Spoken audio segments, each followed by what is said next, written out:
یه صندلی هم اونجا هست. ما هم مصاحبه شما میشه. تو با غیره.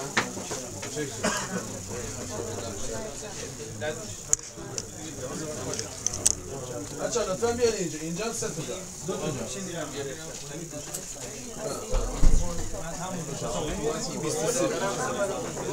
جا.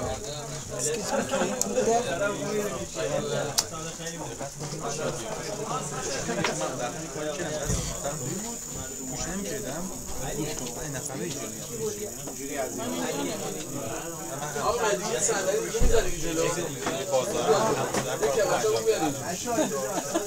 میخواد بپرسم از بچه کی داره؟ آقا جلو پر کنید لطفا. نه نمیخوام که بشین. اگه میخواد تا بگی.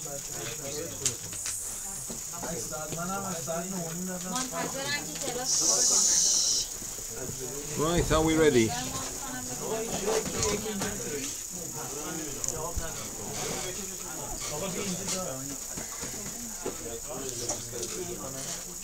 Okay. Are you sitting comfortably? Then I'll begin. اگه آماده این دیگه شروع کنیم.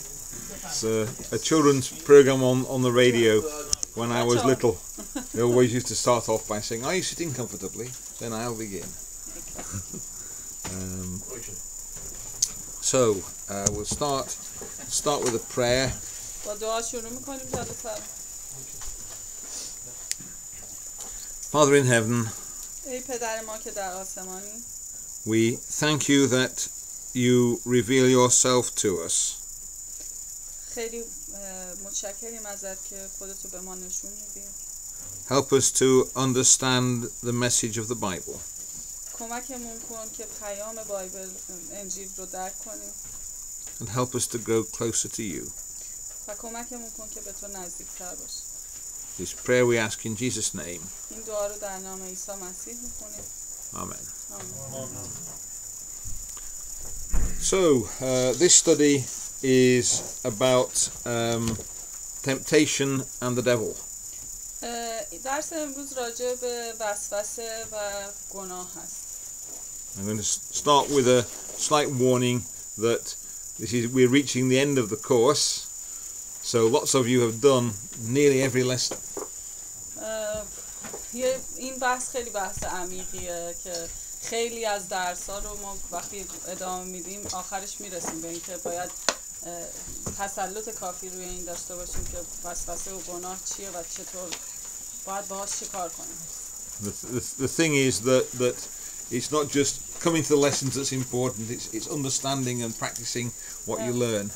اون چیزی که خیلی مهمه اینه که فقط موضوع این نیست که بیایم توی کلاس و تو کلاس باشیم و بعد بریم و بگیم که خب این درس رو تیک بزنیم بگیم اینو پاس کردیم. موضوع اینه که متوجهش بشیم دقیقاً و عمل کنیم بهش.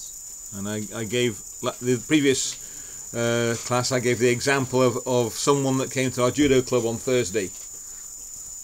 یه مثالی میتونیم بزنیم که اگه یه کسی شاید که داشته باشیم کسی رو که بره باشگاه جودو. And he was wearing a brown belt. و کمربند قهوه‌ای داشته باشه توی جودو. And he had been shown all the throws that went with a brown belt. اینطوری نیستش که کسی بتونه بدون اینکه فقط نمایش بده با کمربند قهوه‌ای و اون اکتش اولیه نگذرونده باشه، یعنی تکنیک رو خوب یاد نگرفته باشه حالا کمربند فقط داشته باشه. But at the end of the class we did some competitions. و توی آخر کلاس شاید یه مسابقه برگزار بشه. And he obviously didn't know how to fight because he got beaten on the badly. کمربند رو فقط بسته باشه، یعنی نشونه اینکه جودو رو کامل کرده رو فقط بسته باشه و تکنیکا رو ندونه، خب فایده نداره، نمیتونه آخر سر تو مسابقه کاری بکنه چون تکنیکا رو نمیدونه. So having been to all the classes wasn't enough for him. و مشخصه که فقط کلاس‌ها براش کافی نبوده، اون فقط نمایش داده که حالا. And it's the same thing with these classes now, although I won't be fighting any of you unless you want me to. همینطوری برای ما هم همینطوری که توی کلاس‌ها شرکت کردن فقط نمیتونه ما رو برسونه به اینکه بتونیم فائق بیایم به اون چه که در دنیا قرار برامون اتفاق بیفته. حالا Right. وسوسه هایی که پیش میاد باید درکش کنیم بیشتر. So let's start on the study. درس رو شروع میکنیم. So this is about the idea of sin. درس امروز راجع به این هستش که گناه چی هست. It's about what sin is and where it comes from. این که گناه چیه و از کجا میاد. So let's start off by looking at what we mean by this word sin. و شروع میکنیم با یه پیام هایی که حالا از بایبل هست. So we're going to look in the first letter of John. اول یوحنا. So it's Barbara say. So it's the letter, not the gospel. Namai is it letter? Yeah. It's the letter of John, not the gospel. Yes. Yeah. اول یوحنا. نامه اول یوحنا. So it's Barbara say.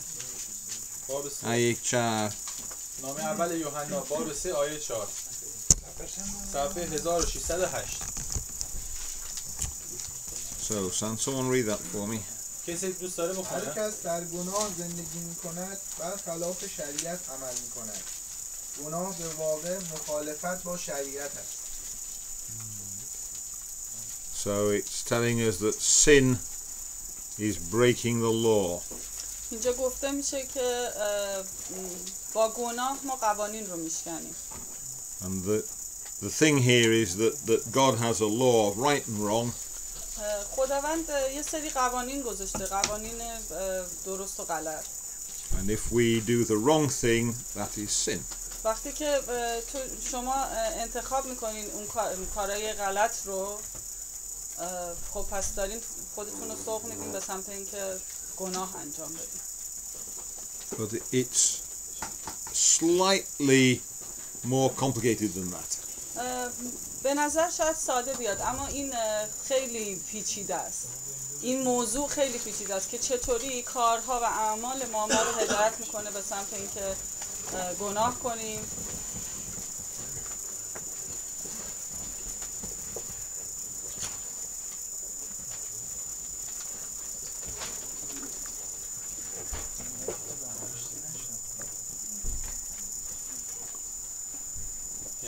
So if we go to the letter of James, اگه بریم به یعقوب chapter 4, Baba Chaha, یعقوب باب 4 and verse 17. آیه 17.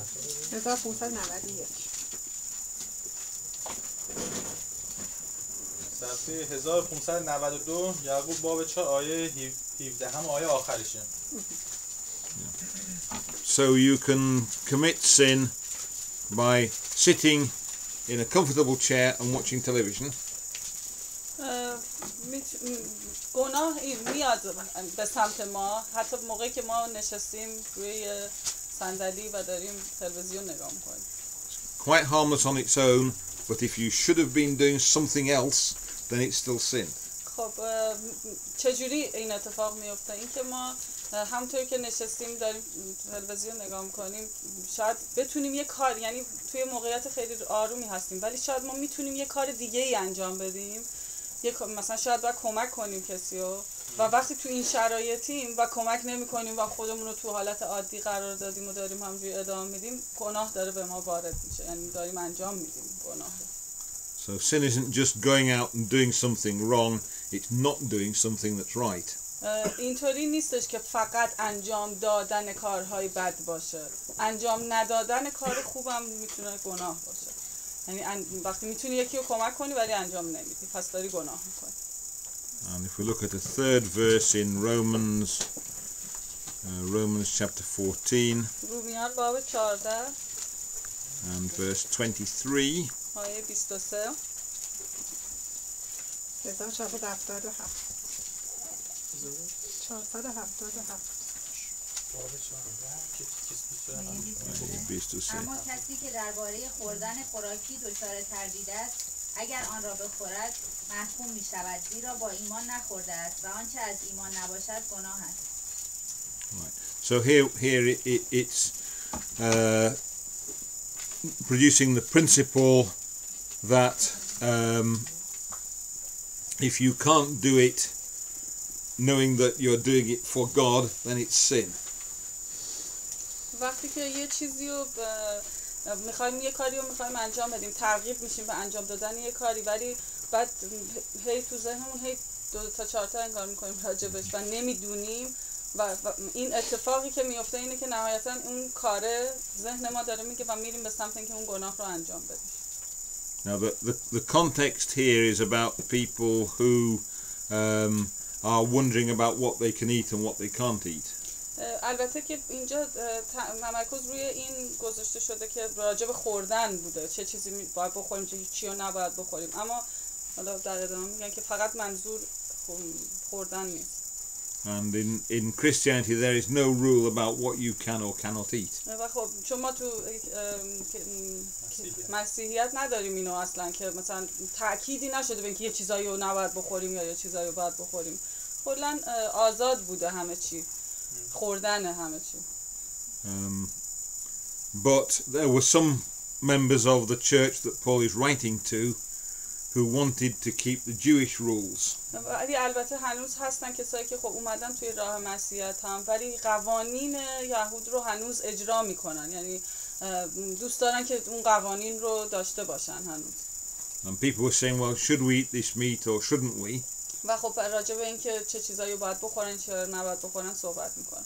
And Paul writes back and says, well, if your conscience says you can eat it, then it's all right. و حالا پولس راجع به این موضوع داره صحبت میکنه که وقتی که یه چیزی رو شما میخواید که بخورید و اون وجدانتون داره بهتون میگه که بخورید، خب میتونی بخوری اونو. But if you think it's wrong to do it, then you shouldn't do ولی it. وقتی داری از درونن داره بهت میگه که نه اون کار بده، خب نخور، چون قطعا اون ندای درونی تو داره درست بهت میگه. وقتی حس میکنی که داری یه کاری رو غلط انجام میدی، خب غلطه حتما. So we've got 3 definitions: breaking the law, 3 definitions of sin. و 3 تا موضوع 3 تا تعریف وجود داره از گناه. So breaking the law is sin. اینکه شکستن قوانین گناهه. Or not doing something that's right. انجام ندادن کار درست گناهه. Or doing something that you can't do and say I dedicate this to God. کارهایی که تو با ایمان انجام ندی و نتونی اون رو به اون یعنی اون در مسیر خداوند باشی، وقتی که تو مسیر خداوند نیستی باز داری گناه میکنی. Now the second point is that everyone commits sin. و نکته دوم که حالا تو بحث کلی داریم چند تا نکته میگیم، این قسمت اول بود که راجع به خود گناه صحبت کردیم، بعد حالا اینجا میگیم که همه ما گناهکاریم، همه انسان ها گناهکاریم. So we're looking Romans chapter 5 رومیان باب 5 and verse 12. آیه 12.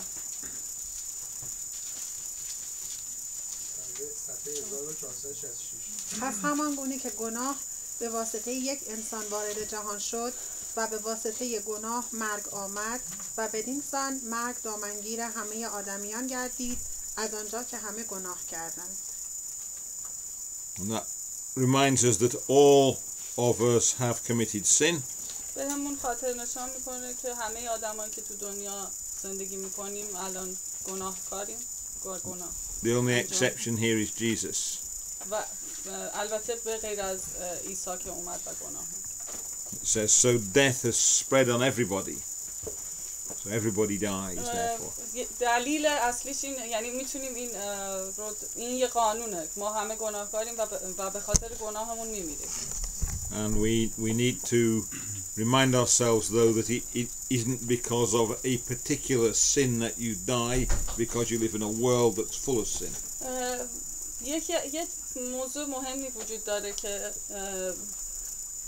همه آدم میمیرن و ما میتونیم فکر کنیم به اینکه خب همه میمیریم، اما قبل از اون باید توجه بکنیم به اینکه این ما هممون میمیریم به خاطر اینکه گناه وجود داره روی کره زمین. یعنی حتی بچه‌هایی هم که به دنیا میان، حالا اینو من خودم اضافه میکنم، بچه کوچیکی هم که به دنیا میاد میمیره، مگه اون گناه داره؟ ولی ما میدونیم که چون روی زمین اومده میمیره، یعنی مستحق مرگ میشه چون گناه روی زمین وجود داره.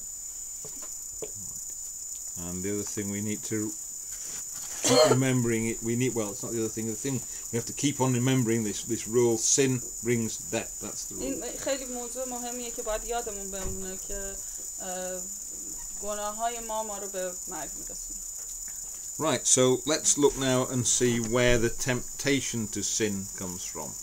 حالا باید ببینیم که این خیلی مهمه که بدونیم وسوسه‌ای که ما رو به سمت گناه میاره چیه و چطور است.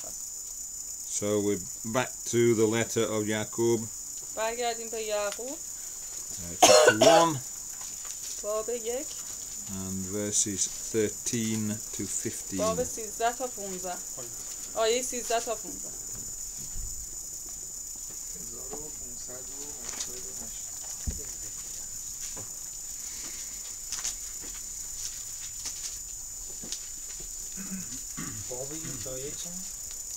13 تا 15. هیچ کس چون وسوسه می شود نگوید خداست که مرا وسوسه می کند، زیرا خدا با هیچ بدی وسوسه نمی شود و کسی را نیز وسوسه نمی کند. هنگامی که کسی وسوسه می شود هوای نفس خود اوست که او را می فریبد و به دام می افکند. هوای نفس که آبستن شود گناه می زاید و گناه نیز چون به ثمر رسد مرگ به بار می آورد. Right. So that's a process, این یه فراینده. and it starts off being deceived by our own desires. که این دقیقاً با تمایلات و با تصمیم گیری که ما میکنیم به بعد از اینکه بهمون وارد میشه اون وسوسه شروع میشه. And the word is nafs. که I think. بهش میگن What's going in your head? Yeah. And that makes us want to do things. و اون کاری میکنه و او باعث میشه که ما مثلا کار انجام بدیم، همون چیزی که تو مغزمان، همون نفس باعث میشه که ما اون کار انجام بدیم. And that means that sometimes we'll be tempted to do things that are wrong. و این همون چیزیه که باعث میشه که ما یه کارهای اشتباهی رو انجام بدیم. And then if we go on and do them, then it's sin. و خب وقتی انجامش میدیم پس داریم گناه میکنیم. And it then ends up and sin brings death. و نهایتاً میمیریم. So it's natural thoughts in our head. If I am hungry, then I go and find some food. اون چیزی که حالا راجبش میخوایم توضیح بدیم بیشتر اینه که این نفسه درون ماست. مثلا وقتی ما گشنه میشیم خب گرسنه هستیم و غذا میخوایم، یعنی اون چیزی که درون ماست فضلات بد نیست، نفس ماست، میتونه یه احساسهایی رو به ما بده. غذا میخوایم، گشنه ایم.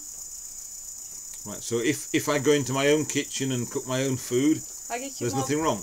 اگه ما بریم تو آشپزخونه خودمون و شروع کنیم برای خودمون غذا درست کردن، خب این که مشکلی نداره. نفسمون بهمون گفته که گشنه‌ای، میری و شروع می‌کنی به غذا پختن. But if I see that my next door neighbour's made some really nice food, ولی اگه ما ببینیم که همسایه بغلی ما یه غذای خوشمزه‌ای داره درست می‌کنه یا داره and I steal it and eat it, و ما بدزدیم ازش یه قسمتی از اون غذا رو که دوست داشتیم یا احتیاج داشتیم بهش، then I was tempted to sin when I saw it, and then I committed sin when I ate it. و اینجا اتفاقی که افتاده اینه که نفس ما رو هدایت کرده، وسوسه کرده، رفتیم یه کاری رو انجام دادیم که اون گناه بوده و خب ما انجامش دادیم گناه بوده. It's not usually a problem for adults, isn't that? They can get food easily, but small children maybe. البته که این شاید این اتفاق برای بزرگسالا خیلی نیفته، ولی خب برای بچه‌ها امکان داره که این کارو بکنن. But so often it's the context that makes the difference.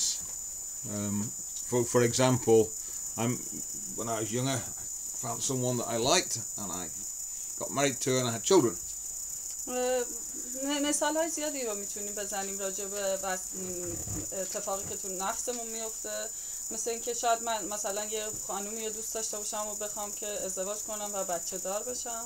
And there's nothing wrong with that either. خب این اصلا بد نیست، یعنی تو نفس ما اتفاق میفته دیگه که یکی خوشمون بیاد و بخوایم که زندگی تشکیل بدیم. But if I'd then seen another woman, had some more children with her, that would have been wrong.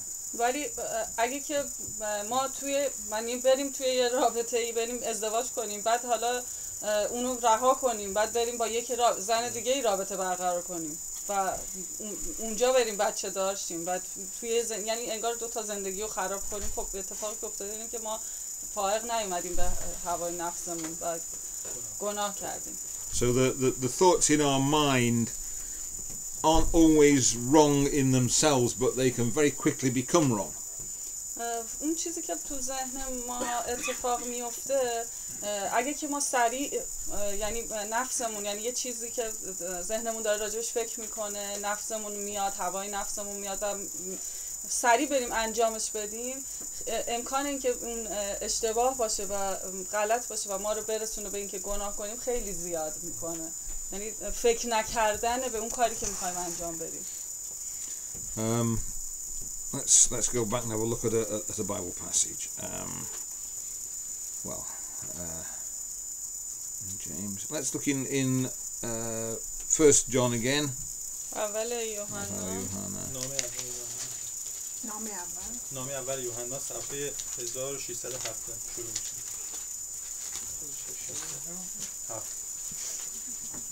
Chapter 2. باب 2 and verse 16. آیه 16 صفحه 1607 باب 2 آیه 16. کسی دوست داره بخونه؟ زیرا هرچی در دنیا یعنی هوای نفس، هوس‌های چشم و غرور مال و مقام، نه از پدر بلکه از دنیا. So it tells us that there are really 3 things that come from these sort of basic desires. So there's the desires of the flesh. We heard the word nafs in the translation. و اینجا میگه که سه تا موضوع رو داره برای ما مشخص میکنه که نفس ما میتونه باهاش درگیر بشه. So that's things like being hungry, things like that make us want to do things. یکیش مثل این که ما گرسنه باشیم و بخوایم که برای خودمون چیزی رو آماده کنیم. And then the second one is the desires of the eyes, it says. و یکی دیگه‌اش میتونه اون تمایلایی باشه که از چشم ما میاد، یعنی با دیدنمون نفسمون دچار یعنی نه هنوز نمیشه، هنوز دچار گناه نمیشه، یعنی انگار که وسوسه میکنه ما رو. So we see something وقتی که ما یه چیزی رو میبینیم and it looks good, و خیلی خوبه، and so we get it, we steal it, or we get something we shouldn't have. اگه که ما نمیتونیم اونو داشته باشیم ولی بدزدیمش یا یه کاری بکنیم که یعنی اول چشم ما دیده و طلب کرده و خواسته ولی نمیتونستیم داشته باشیمش، ولی به یه نحوی که نحو اشتباهیه اونو به دست آوردیم. And then the third of them, it says, is the pride of life. و سومی چیزی که وجود داره اینه که شاید ما یه چیزایی رو بخوایم یه جوری رفتار کنیم که خیلی متکبرانه باشه، مغرورانه باشه و باز داریم ما گناه میکنیم، یعنی داریم به اون وسوسه جواب مثبت میدیم. So we do this, it will make us seem more important, it will make us seem stronger or bigger or whatever. مثل اینکه خیلی موقع خیلی همون میخوایم با بودنمون، با نوع بودنمون یه چیزی رو به بقیه بگیم، انگار بگیم که من خیلی قویم، من خیلی بزرگم، خودمون رو بخوایم و این نمایش غرور میشه و خب این داره ما رو به سمت گناه سوق میده. So that's everything that's in the world, everything that is temptation. و همه اینا وسوسه هایی هستند که به سمت ما میان دیگه، هم هوای نفسانی که به سمت ما میان. And all the temptations that I've been aware of have fitted into one of those 3 at least. البته که شاید دقیقاً توی این 3 تا گزینه نگنجه همه آن وسوسه هایی که وجود داره، ولی همین شکلی به ما وارد میشه، یعنی توی این 3 تا خیلی هاش قرار میگه، خیلی از وسوسه های یک انسانی که امکان داره وجود داشته باشه. Now the important thing though is that these come from inside us. اون چیزی که خیلی مهمه اینه که همه این وسوسه ها از درون ما میاد. They come from our own thoughts and our own way of thinking. این که همه اونها از فکر ما میان، از اون چیزی که داریم بهش فکر میکنیم، داریم توی ذهنمون داره میچرخه. And there's an interesting passage in the Gospel of Mark, well it's in all the Gospels but Mark's a nice clear one. توی مرقس داریم که خیلی خوب اینو توضیح داده. So Mark 7 باب 7 and verses 20 to 23. آیه 20 تا 23.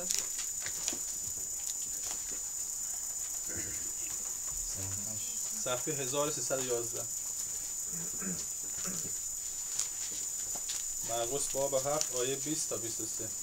او ادامه داد: آنچه از درون آدمی بیرون می آید آن است که او را نجس می سازد. زیرا اینهاست آنچه از درون را دل انسان بیرون می آید: افکار پلید، بی‌عفتی، دزدی، قتل، زنا، طمع، بدخواری، حیله، هرزگی، حسادت، تهمت، تکبر و حماقت. این بدیها همه از درون سرچشمه می‌گیرد و آدمی را نجس می‌سازد. So all these wicked things come from our own minds. They come from inside us. همه اون چیزایی که ما رو ضعیف میکنه در برابر این وسوسه ها باز همش در درون ماست. میاد، یعنی ما قدرتی نداریم، انگار بی قدرت میشیم و اون وسوسه تو دل ماست که انجامش میدیم. The passage talks about coming out of your heart, I think. Is it doing that? Yes. اینجا داره صحبت میکنه راجع به اینکه همه اون از درون ما میاد، انگار از قلب ما داره بیرون میاد. In the Bible, that's talking about, when it talks about your heart, it's talking about your most secret thoughts. تو بایبل، توی انجیل خیلی صحبت شده راجع به اینکه خیلی از چیزهایی که وجود داره برای انسان تو قلبشه و تو فکرشه. So it's our secret thoughts that bring all these wicked things.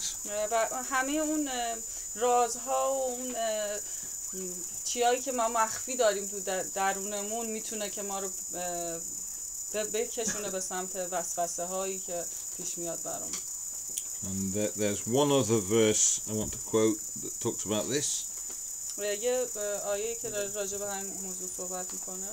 And that's from Jeremiah chapter 17 باب 17 and verse 9. آیه 9. 996 باب 17 آیه 9. پیدا چیه دیم؟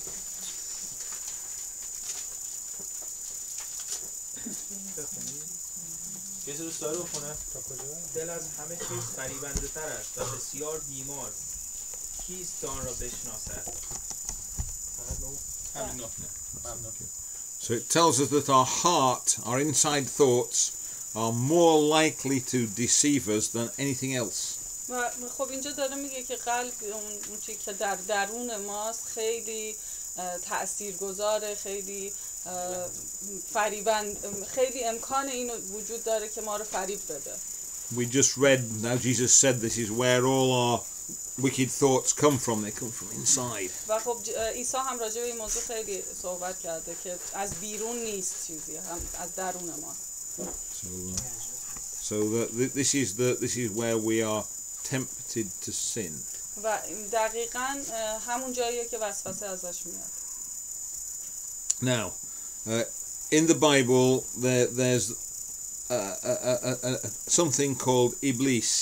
و خب توی انجیل خیلی موقع‌ها این همین حسه، همین وسوسه که داریم صحبت می‌کنیم که از قلب ما میاد بیرون، بهش گفته میشه ابلیس. It's a word that only appears in the New Testament. و خب توی عهد جدید بیشتر این ابلیس گفته شده. You don't get any mention of it. Well, apparently not any mention of it in the Old Testament. و The Old Testament. هیچ شاید جایی نباشه تو عهد قدیم که به یعنی کلمه ابلیس استفاده شده باشه. And basically, what this really is this human tendency to be tempted and to commit sin. و دقیقاً حالا اون خود کلمه ابلیس داره میگه اون همون وسوسه هست، همون احساس درونی قلبی که ما رو میرسونه به اینکه گناه کنیم. So in the Bible, that the devil is what tempts us. ابلیس چیزی هست که ما رو وسوسه میکنه تو انجیل ذکر شده. But also we know in the Bible we are tempted by our own human nature. و خب این همین ابلیس که میاد و ما رو وسوسه میکنه از این بدن، از این وجود طبیعی ما برمیاد. یعنی همه انسان ها این رو دارن، در طبیعت ما این هست.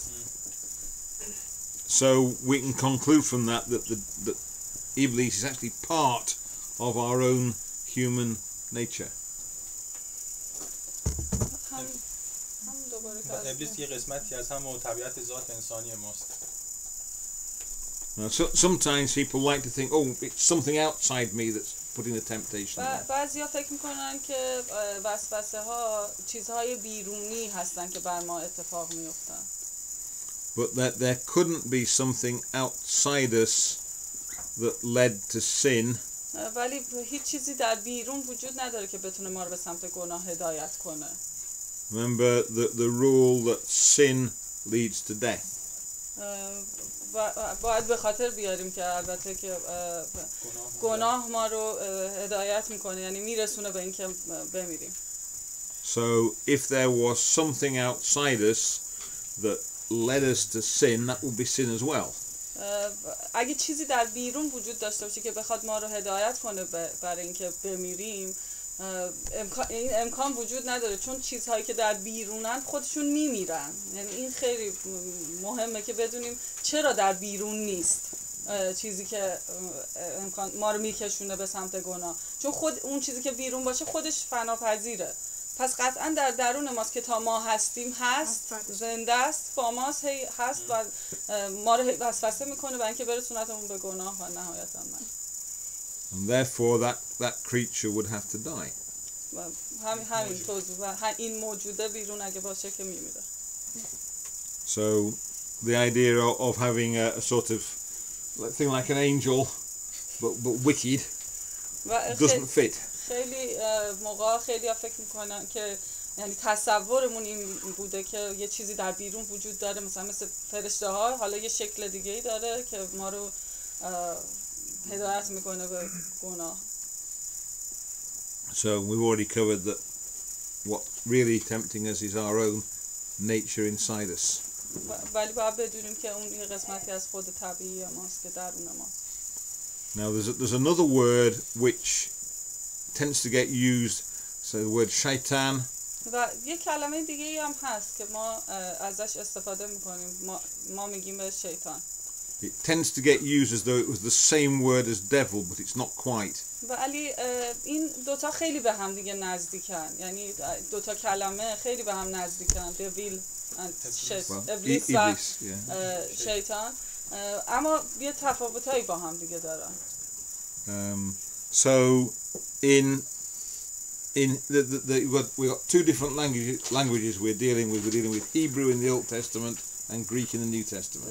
دوباره I explain more. Right, go on, یه چیزی که خیلی خیلی مهمه برای ماها که هممون ایرانی هستیم و فارسی بلدیم، شیطان برای ما شیطانه و ما هیچ وقت نمیتونیم بگیم شیطان میتونه خوب باشه. اوکی. ولی اینجا توی بایبل و یه جاهای دیگه خود کلمه، یعنی تو انگلیسی هم که میخونیم سیتن همون شیطانه، ولی سیتن عامل خارجیه. ما شیطان رو همه عوامل میتونیم بگیم، یعنی ما تو فارسی میگیم شیطان، هر چیزی میتونه شیطان باشه، فکر تو نمیدونم اون هیولای بیرون، نمیدونم هیولای درون، همه چی میتونه باشه. ولی اینجا این شکلی نیست. سیتن همون شیطان یه سری عوامل خارجی هن. ابلیس همون عامل داخلی درونیه که الان راجبش هوای نفسه که توضیح دادیم، ولی شیطان نه. شیطان هر چیزی میتونه باشه که در بیرونه. And the Old Testament's written in Hebrew, and there's this word Satan, which becomes Satan in English and Shaitan in Farsi. و خب تو عهد قدیم این همین سیتان گفته شده و تو انگلیسی اومده سیتان، تو فارسی هم که ما میگیم شیطان.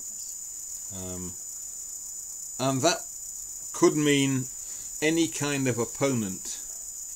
Could be ragib, could be dushman. و خب شیطان میتونه معنی‌های دیگه‌ای هم داشته باشه، همونطور که میگن معنی رقیب داشته باشه، معنی دشمن داشته باشه، تو فارسی معنی بازدارندگی داشته باشه.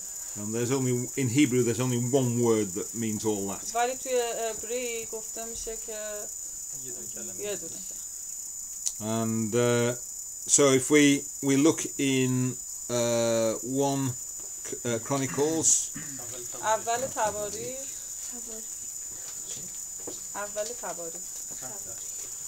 عهد عتیق هست. باب 21 صفحه 523 اول تواریخ باب 21 آیه 1. آنگاه شیطان بر ضد اسرائیل برخاسته داوود را برانگیخت تا اسرائیل را سرشماری کند. 523 باب 21 آیه which verse brother? Well, verse 1 to start off with. We'll start off with verse 1. She's read it. That's how we'll با start. یک شروع می‌کنیم. So we've got an occasion when someone stands up and is an opponent to Israel and gets David the king to take a census. خب اینجا چیزی که داریم می‌بینیم هم این که گفته شده که شیطان بر ضد اسرائیل برخاست، ولی وقتی که میریم جلوتر میخونیمش این که داوود پادشاه بوده اون موقع، بعد شیطان اومده دوباره بر ضد اسرائیل یک کاری رو انگار داشته که توضیح میداده که چه اتفاقی افتاده. Now if you read on the next 2 verses, اگه دوتا آیه بعدی رو بخونی. آیه یکیشو خوندین؟ بله میخونم. بله خون. پس داوود به یوآب و به سرداران لشکر گفت بروید و قوم اسرائیل را از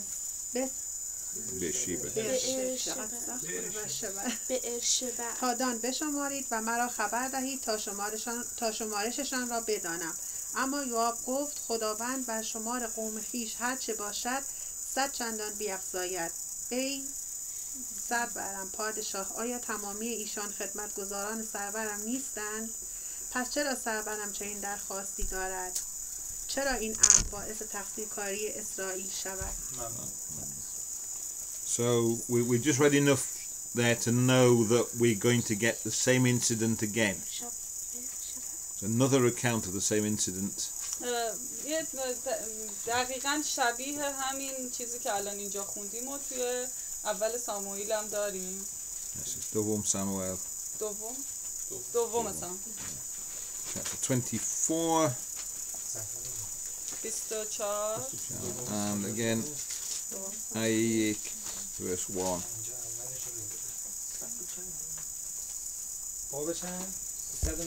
Boba 24. دوم ساموئل صفحه 415 دوم ساموئل باب 24 آیه از آیه 1 شروع میشه. Just verse 1. Well, just verse 1 to start off with. Okay. Verse 1 415 باب 24 آیه 1 شروع میشه. از آیه 1 شروع میشه. کسی دوست داره بخونه؟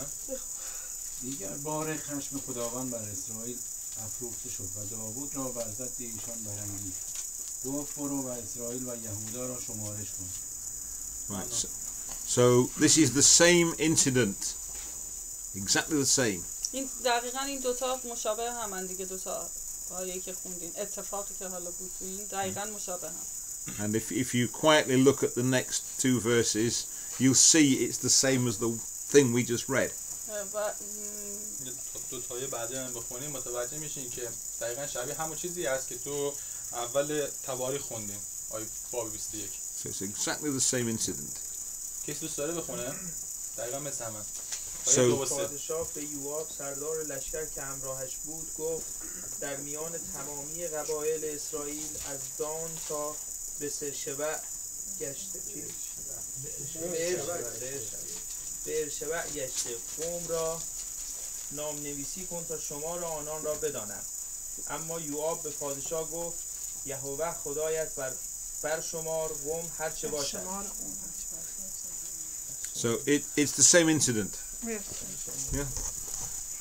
Yeah. So who tempted David? Who incited ولی David? خب حالا الان بیایم دقت کنیم به اینکه اینجا گفته بود دیگربار خشم خداوند بر اسرائیل اومد. اونجا گفته بود آنگاه شیطان بر ضد اسرائیل برخاست. Tavarik Shaitan. Yes.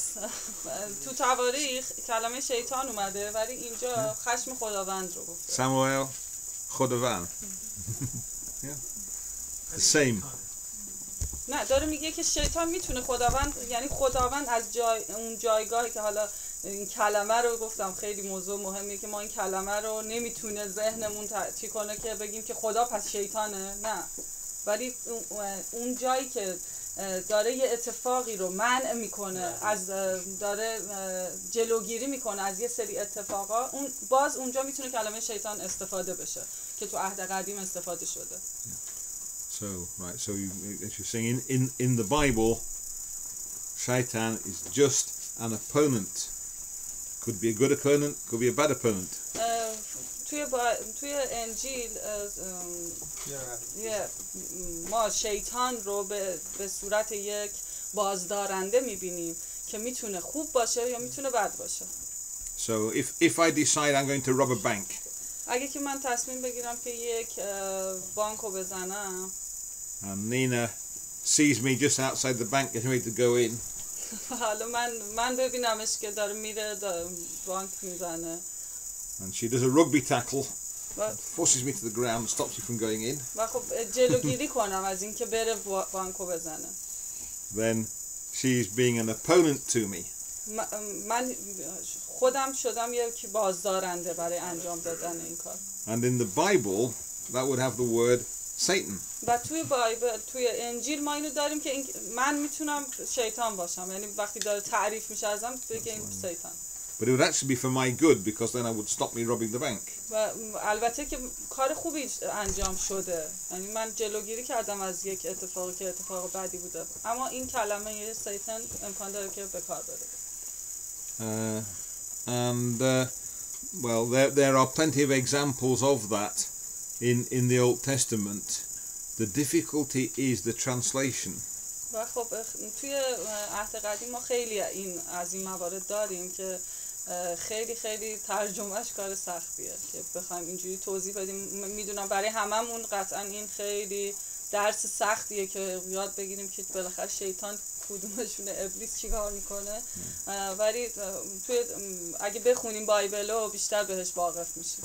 So for example, if you go to the book of Numbers, اگه بریم به اعداد chapter 22 and verse 22. اعداد با صفحه 200. اعداد باب 22 آیه 22. That's one like to read that out. صفحه 200 آیه 22. باب 22 آره. باب 22 آیه 22 صفحه 200. همون از اونجا که نوشته الاغ بلعام. کسی دوست داره بخونه؟ اما خشم خدا به سبب رفتن بلعام برافروخته شد و فرشته خداوند بر سر راه برای مقابله با وی و موضع گرفت. بلعام بر الاغ خویش سوار بود و دو نوکر او نیز همراهش بودند. Right, so it has the angel stood as I missed the word. The angel of the Lord stood in the way as his adversary. It says in English. well, adversary would be an opponent or whatever. Someone's got to stop him, you see. مخالف میشه آها بازدارنده. همون توضیح این که دقیقاً توی انجیل کلمه‌ای که اومده همون تو برگرد بود ادوسری همون مخالف مخالف یا بازدارنده. همون نه کلمه خود انگلیسیشو داشتن مترادفش رو توضیح میدادن. In the original Hebrew, that word is Satan. ولی در اصل خود عبری ما داریم همون شیطان.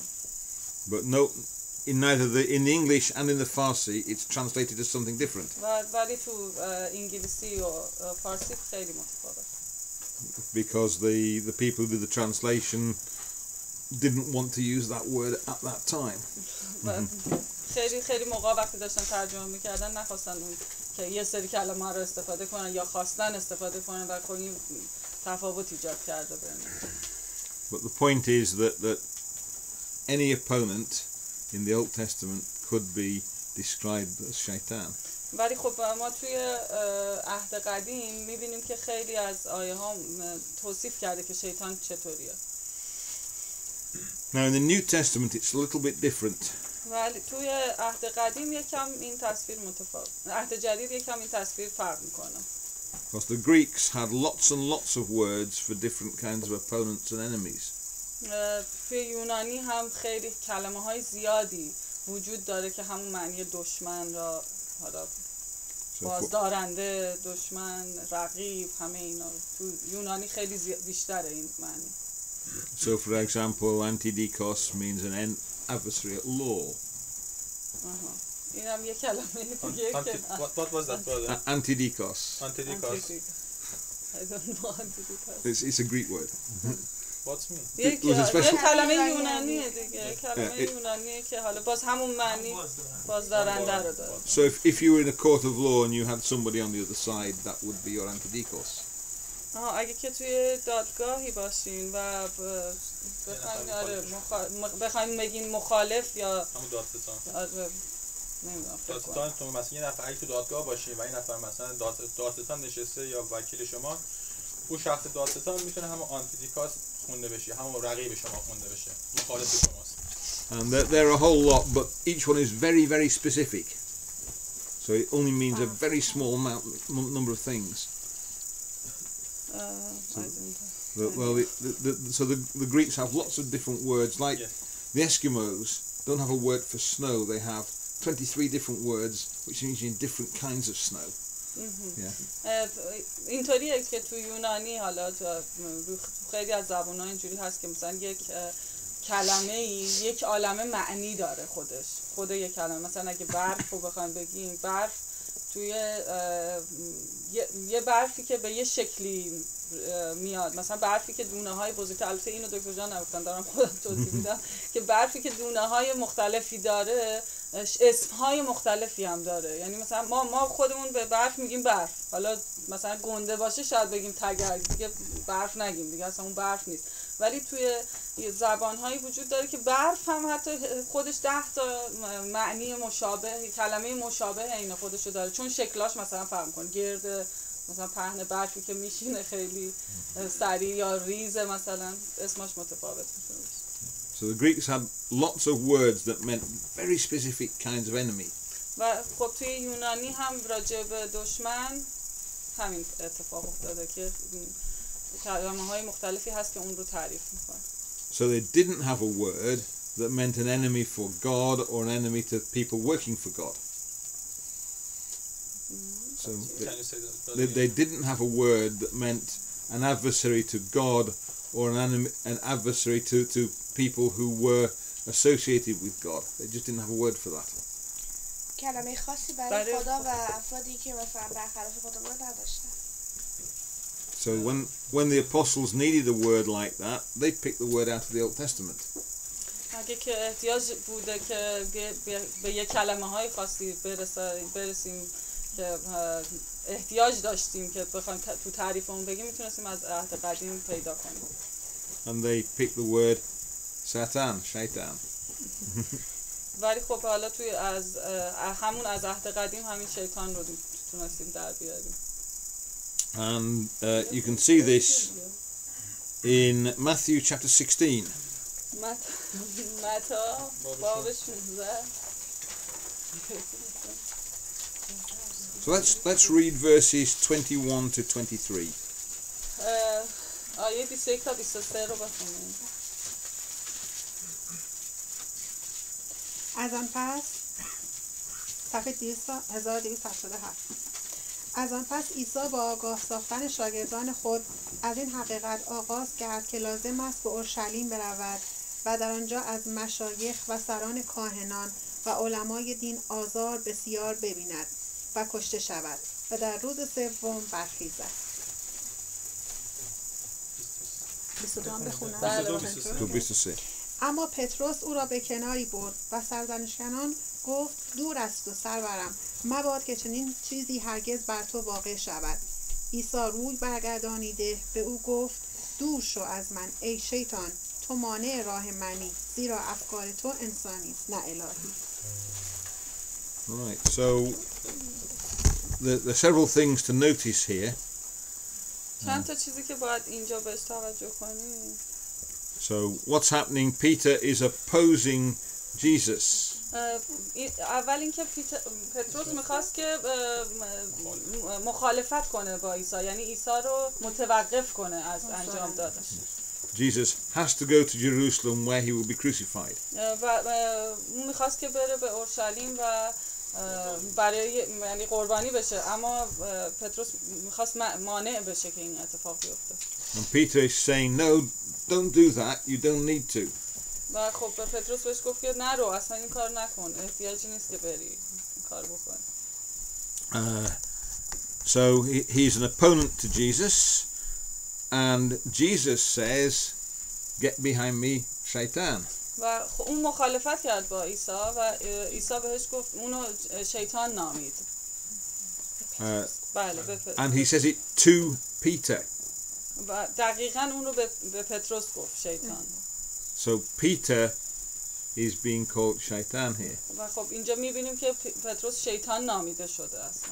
Because he is an opponent to Jesus. به خاطر اینکه داشت مخالفت میکرد با یعنی میخواست عیسی رو با نگه داره از اینکه اون کارش رو انجام بده، اون کاری که باید رو انجام بده. It isn't that someone else has put that idea into his head. مثل اینکه خیلی موقع‌ها یه چیزایی ما توی ذهنمون هست، یه فکری داریم در ذهنمون که میخواد جلوگیری کنه از یه کاری که ما انجامش بدیم. He says you're not thinking the things of God, you're thinking the things of man. این خیلی مهم بود که عیسی اینو بعدش به اون توضیح داد که این فکری که تو داری، این چیزی که داری میگی و انگار که این شیطانی که از درون داشت به اون میگفت که این کارو نکنه و خب به عیسی هم گفت، میگه این قطعاً از طرف انسانه، از طرف خداوند نیست. So it says those are human thoughts. افکار انسانیه که so we've got this word shaitan, but it's clearly applying to a human being. و خیلی به صورت شفاف داره میگه که این یک عمل کرد و یک اکت انسانیه. Let's look at another example. توجه کنیم حالا به یک مثال دیگه. So 1 Corinthians, اول Corinthian. باب 5 آیه 5. صفحه 1486. این مرد را به شیطان بسپارید. این مرد را به شیطان بسپارید تا با نابودی نفس گناهکار روح در روز خداوند عیسی نجات یابد. سرور میشه خب سرور. No, probably it's Chodavan. I think at the end it's. I think it's Chodavan. It's the day when Jesus returns and the world is judged. I think that's the day of God. Okay. Yeah. خداوند هم باشه. It's the trouble is. یعنی میتونیم این تفسیر رو اینطوری بگیم که چون عیسی قراره برگرده و نهایتا همه رو قضاوت کنه، از اون جایگاه خداوند، ولی نه اون خداوند. It's a big problem because there's only one word in Greek and there are two Right. words in Farsi. Yes. So we sometimes don't know which one it is. But the point about it is that on the day of judgment, this person's going to be saved from destruction because he has been given over to Shaitan. Can you say that again? Right. On the day of judgment, Yes. this man is going to be saved, it says, so that his spirit so he can be saved because of what Shaitan has done. So همین توضیح همین آیه است که اون مرد رو یعنی عیسی گفته که این مرد رو بسپارینش به خدا، بسپارینش تا روز رستاخیز. یعنی انگار که گفته خود اون مرد رو هم شیطان نامیده و گفته که خب بذارید روز رستاخیز، روز داوری، خداوند میاد و قضاوتش میکنه. توضیح همین این که that doesn't fit the picture that you would normally expect the word shaitan to have. شاید البته این یعنی ما رو گیج کنه تو تصویر این که دقیقاً شیطان کجاست و داره چی کار میکنه با اینکه ما اون وسوسه هایی که انجام میدیم از طرف کدومه، از طرف شیطان، ابلیس یا چی. So if someone is going to be saved on the day of judgment, you wouldn't give them over to Iblis to have him saved, would you? و اگه کسی میخواد که توی روز رستاخیز نجات پیدا کنه، خیلی موضوع مهمیه که بدونه اینو که چطوری رفتار کنه، چطوری با این شیطان رفتار کنه، شیطانی که حالا در درونش، اون شیطانی که در بیرون امکان داره که با ما رو ترغیب کنه به یه سری اعمال، یا شیطانی که یا ابلیسی که در درون ماست. So what's wrong is our idea of shaitan. What the shaitan is an opponent. That's all. ایده که در مورد شیطان وجود داره ایه که میشه مخالف، یه چیزی مثلا مخالفت باشه، مثل دشمن هست. And here it's talking about a specific incident of someone who's done something wrong, is carrying on doing something wrong. و اینجا داره در مورد چیزی حرف میزنه که یک کسی که مثلا کار اشتباهی انجام بده، میخواد اون کار اشتباه رو باز همینجور انجام دنبالش بده، باید متوقفش کنید. اگر اون کار انجام بدی این یه کار درسته. And what's happening is that Paul says you're going to get somebody who's going to stop him doing that. Can you say that again? Paul, همینو گفت، همین دوباره همون توضیح. دوباره همون توضیح. Yes. And that's all it is. You have, the word Satan just means an opponent. میگه معنی کلمه شیطان یه چیزی هست مثل مخالف است، بازدارنده. So we haven't got to think of an immortal enemy of God. We're talking about someone who stops you doing something. میگه ما در مورد حرف نمیزنیم که یه نفر مثل یه دشمن ناپذیر هست که بر علیه خدا هست. در مورد چیزی حرف میزنیم که مثلا اون مخالفه. Now, sometimes your own thoughts are your enemy. میگه بعضی وقتا مغز تو همون افکار که تو مغزت مخالفت با تو. So, Iblis is the thoughts in your mind. و ابلیس یعنی همون وسوسه که چیزی هم بهش میگن، همون مغز خودت تو مغزت. And that is going to be your enemy. و اون میشه دشمنت. So then it's shaitan. But shaitan has many more meanings than that. و بعدش میشه شیطان، ولی شیطان معنی‌های بیشتری داره. ابلیس پس فهمید ابلیس چیزی هست که تو مغزتونه و شما رو وسوسه میکنه. ولی شیطان معنی‌های بیشتر داره. بعضی موقع مثلا میتونه خوب باشه، بعضی موقع بد باشه.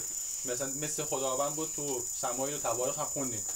اسرائیل کار بد انجام دادن، خداوند به داوود گفت که مثلا بر ضدشون بشه و سرشمارشون کنه. تو قسمت مثلا شیطان خوب شد، ولی قسمت‌های دیگه هست مثلا بد میشه.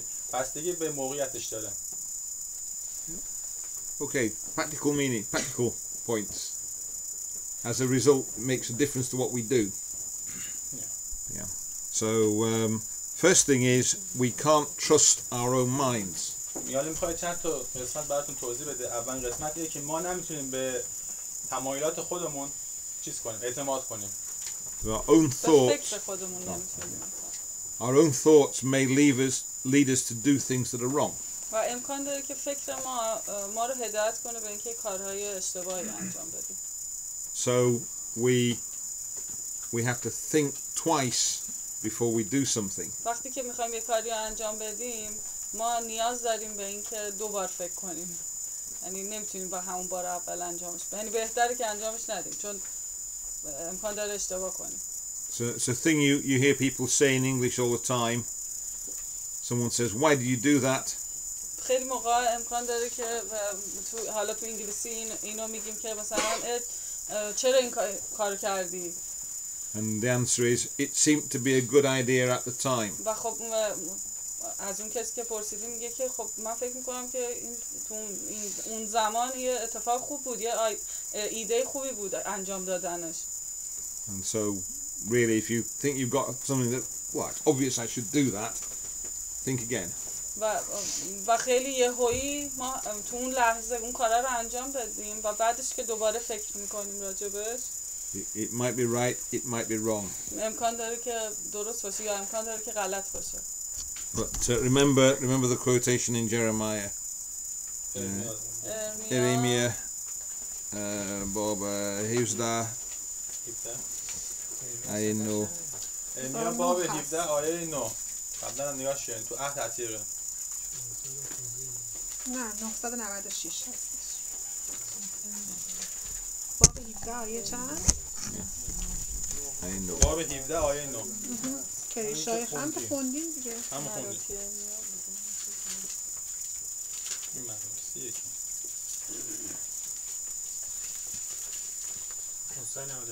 997. دل از همه چیز فریبنده تر است و بسیار بیمار. کیست که آن را بشناسد؟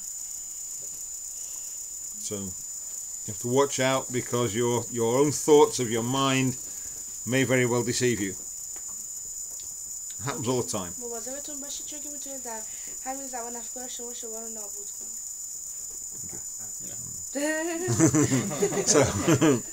So summary. Let's finish off the summary. So the first thing is sin is the failure to do what God says is right.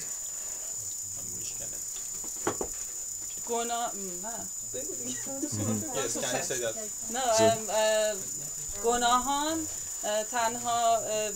تنها راهیه که یعنی این راه گناه و وقتی ما میریم قوانین خداوند رو میشکنیم. The second thing is that the tendency to sin is inside us all. It's inside our minds. و گناه دقیقاً از درون ما نشأت میگیره. And the last point is that we have to think before we do something just to make sure we're doing the right thing. و آخرین چیز اینه که بهتره که فکر کنیم قبل از اینکه عمل کنیم. And there we go. Thank you. Okay.